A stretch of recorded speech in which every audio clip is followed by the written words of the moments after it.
we like to acquire lower middle market companies that are generally being built by entrepreneurs, successful entrepreneurs. Successful entrepreneurs generally don't have a lot of leverage. They don't borrow a lot of money from the banks. It's their money that they're playing with.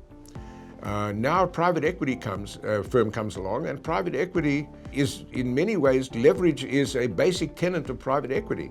The key is not to have too much leverage so that you'd put yourself in a dangerous position, but leverage nonetheless.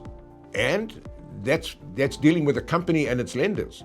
As far as the private equity firm is concerned, it's dealing with its investors who've invested money with the private equity firm to be put to work.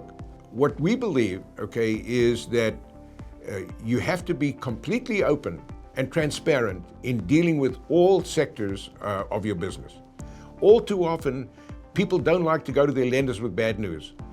Newsflash for you, lenders know. They know when you have bad news, and they're waiting for you to tell them the extent of the bad news, and they see through all the fluff. The best way to deal with that is to walk right into the lenders day one and say, we have a problem. And here's what the problem is, and I need your help.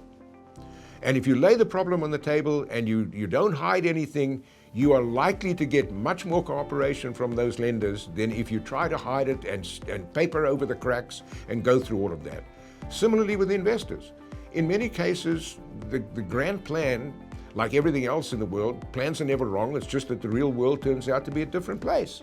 And in some cases, you have to go back to your investors for an additional capital call because there's a temporary situation or a situation that requires the company to have more capital, and you have to go back to your investors and tell them the truth.